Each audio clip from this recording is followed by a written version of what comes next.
Welcome to another exciting episode of the Million Dollar Peddlers. I'm Papergoy. And I'm Mr. Magazine. Welcome to 2022. Wow. Yeah, there we go. Thanks to everybody for all your support last year. We definitely do appreciate it. I am Papergoy. I work out of my house. I've got a day job. Got about 40,000 items up as we start 2022. When you watch this video at the beginning of 2023, we'll see what number I have. Hopefully it's a lot higher. And you are? I'm Mr. Magazine with around 600,000 items. One large warehouse right now. And hopefully that increases. About a dozen employees. We're looking to hire a few more back that we lost last year. And that's about it. Very good. So this is going to be a bit of a longer video than usual because I think this is a really, really good topic.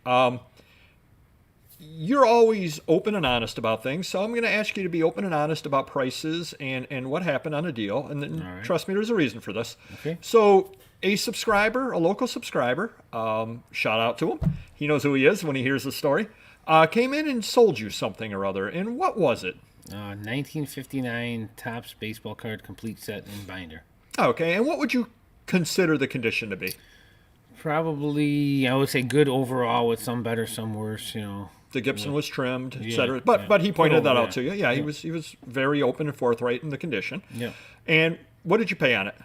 $1,000. $1,000. So then what did you do with that set short term? I had a bunch of, I got these monster boxes with common cards from the 50s and 60s, all sorted out, and I knew right where they were, and I think I had a couple hundred of the 59s. I go, well, let me upgrade it at least, maybe if I can make it a good to VG overall or something, you could probably increase it, who knows, $500, $1,000, whatever.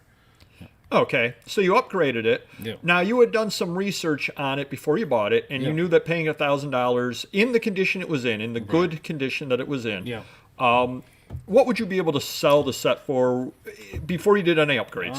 I would be hoping, I would put it up for $2,000, I think. 'Cause And you think it would- I did see one that was, in my opinion, the stars were worse, and it went for about $2,300. Okay. Yeah. So then after you upgraded it, you figured you probably upgraded it to about a $2,500 set, potentially. Yeah, right. And then you've got, of course, you got the time listing it. And that isn't something that you just want to throw one picture up on. You got to throw multiple pictures. You got to, and one of the problems with listing it is in order to list it properly, you've got to show a lot of the stars. Right. Well, yes. without getting deep into the weeds and putting lots of pictures, if you just use the 12 eBay pictures, Yeah. those 12 stars are not all on the same page. Right. So you've got to go through and pull the mantle out, pull the maze out, pull the Aaron out, et cetera, et cetera. Yeah. And you can end up doing it, but it's extra A little work bit of pulling work, them sure. out, Front, all that they kind don't of want to see thing. the front, the back, the corners, all that jazz.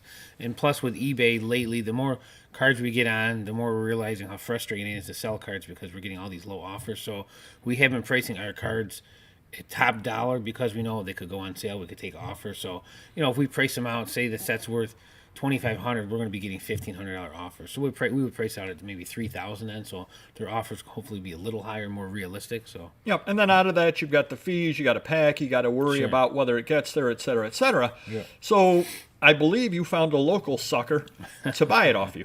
I did. Someone was very interested in it, and I didn't think too much about it. I'm like, I come up with a fair price, and hopefully we would agree. And Papergoy and myself, we did come to an agreement. It was rather easy and simple. Yep. You can tell the price. So I was thinking, for me, the upgrades didn't really cost me anything because I already had them. I have $1,000 invested. If I went for say I wanted $2,500, went for $2,000 after the fees and time, what am I getting? $1,500.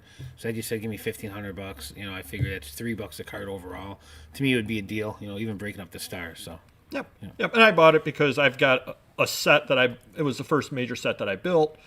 So I can, between the two, pull the best ones out along the way because some of my cards are absolutely terrible condition as well because I started on that set when I was 15. So Sure. I wasn't really, money was big at that time, and so, oh my gosh, I can get 3 cards for $1 and yeah, somebody flossed their teeth with them.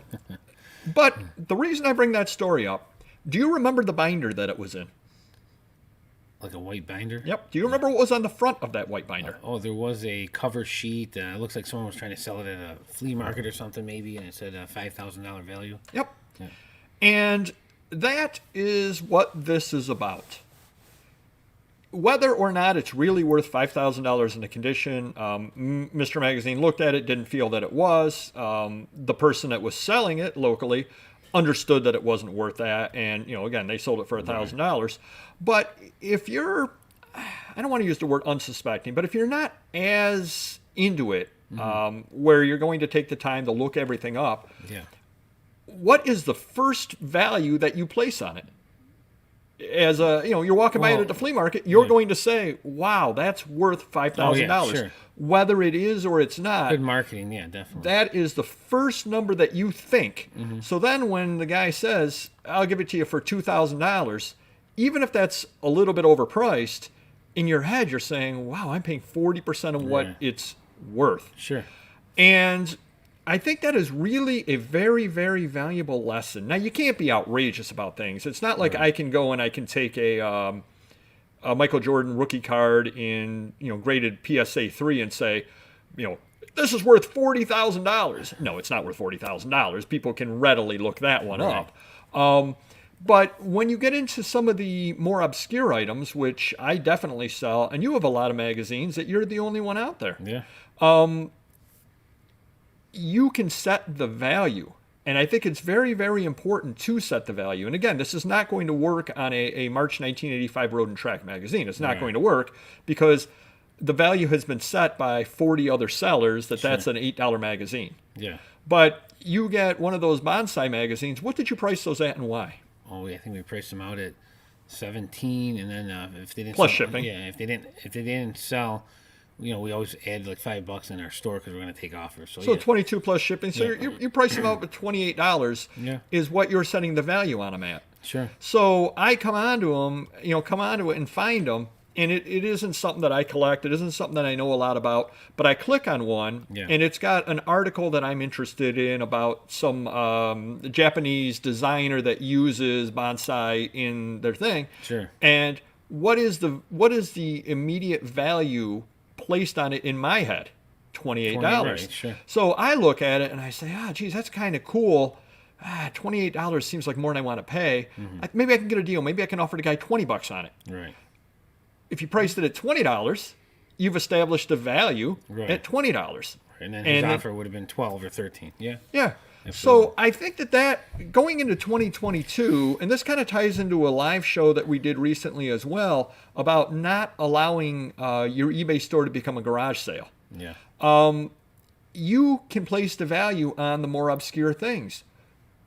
Again, you can't go ridiculous. You can't put those bonsai magazines at $500 a piece. That is absolutely ridiculous. But $28, $30, $25, those are all within the realm of reason that somebody looking into them, they're obscure enough that it's not like I can go and find 50 other people that have them. They're obscure enough that you can set the market at it. And as long as you're setting the market at a reasonable number, why price them at 20 when you can price them at 28? Yeah, exactly. It's reasonable, and you'll probably get that $20 bill over my shoulder for it. Yeah. Anyway, you don't have to sell a lot of to get out of it either. Yeah. That's another good thing. And and that ties right into another deal that I mentioned that I had gotten recently were the Win magazines, where I bought them for $2, $3 a piece. Well, I've sold a number of them at $20 to $25 a piece because they're not commonly found. Right. And people want them for whatever the article happens to be in there that they want it for. Well, again, whoever sold them in bulk priced them at $3 a piece. That was just what they perceived the value to be. Well, they're not common magazines. It's not like you can go and you can find them somewhere else. And even if they were somewhat common magazines, that's where you find the hook to draw people in. I mean, I've many times on our Bolo videos, which are every Saturday, so definitely do want to catch those. But often on our Bolo videos, we show where we get a better price on things. And it's kind of almost the flip side of what you were talking about with cards. You don't get the price you should get on cards because you're not known as cards. Yeah. We do get the prices on magazines because we are known for magazines. Exactly. Yeah. So people find us for the magazines, but then you find that hook. Nobody else is mentioning, what was it, Roy Campanella, I think, in one of the magazines that I had put up that I got twice what anybody else gets for it because I mentioned Roy Campanella, which, again, that's a keyword that you should know. Yeah. It's not like I'm finding some obscure thing in there that, wow, nobody knew about that. It's Roy Campanella. Yeah. So hopefully that helps you. You are setting the value on things. unless it's a very common item. But the higher the price that you set on it, the higher the perceived value to the person looking at it. And again, what did your father always say about pricing? You can always go up, or you always. Yeah, you can always go. Yeah, well, he found a opposite secret. day.